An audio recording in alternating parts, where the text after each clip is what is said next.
Okay, today we're going to talk about tenants, right? And the whole purpose of how flex or third space can help them on their own office journey within your asset. And there's 2 points here I want to talk about. First is prioritization. And we'll start with that before I get to point number 2, which I'll put down here. So tenant prioritization within a flex space is relatively easy to do. And people are experimenting with this right now. And it's very common when an owner wants to enter into a management agreement or a partnership with a co-working operator. And there's 2 ways to really do it if you split it down the middle. One is when you look at your business case, always aim to around the 85 to 90% occupancy target in terms of your forecast and your cash flow, because the idea here is you're reserving 15 to 10% for your tenants. So even though that's a bit of a cash flow dip and blow, the idea is that even though a 100% occupied business looks great on a spreadsheet and also in terms of your return per square meter, you never want to be in a situation where a core tenant within the building needs to book a project space or an office space or a meeting room or whatnot, and it's full and you have to turn them away, right? That is not what you want. The value, or I guess the disservice behind that, is more costly than a few extra bucks a square meter. So we've got to start moving away from how do we monetize this as much as possible, but how do we actually lean more into the amenity focus of a co-working and flex space, which is the main reason you're considering it. If you only cared about rent, you wouldn't even be thinking about co-working or flex unless you were forced to do it because your tenant's asking you to do it, which is quite common right now. The second one is how do we reserve or manage expectations of space.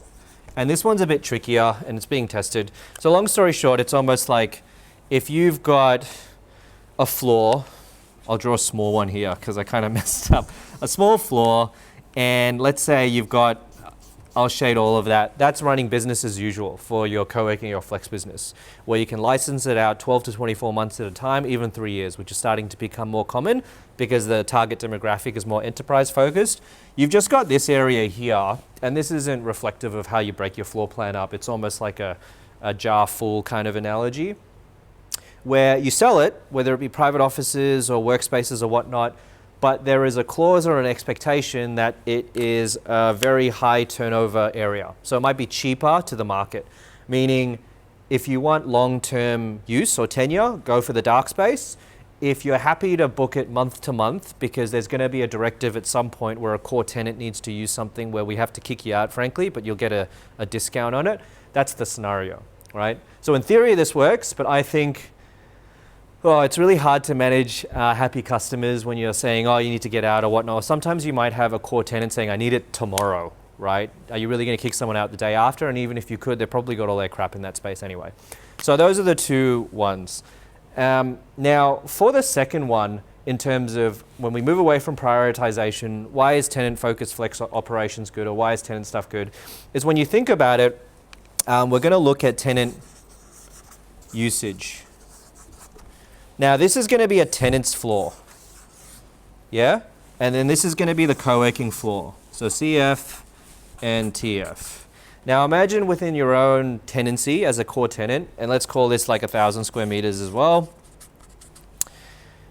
Once upon a time, aside from all of your desks, you would have to have potentially like a 50p event space in there, or multi-purpose because you'd host them quite often. You'd have these fat big boardrooms, like call them 18Ps here, because you'd use them as well for clients. And you might have some communal collaborative areas that you generally don't use all the time, but because you like to host breakouts or whatnot, especially if you're in tech.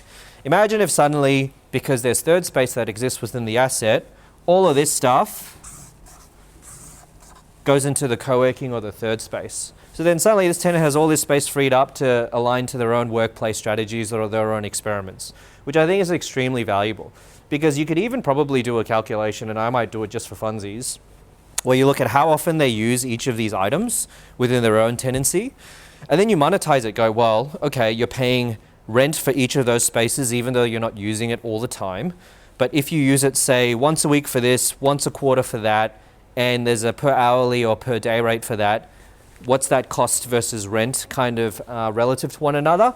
So then you can almost make a business case for a lot of these tenants within these floors going, actually, we'll go into that building because you have a floor that has all of this stuff, which we don't need anymore.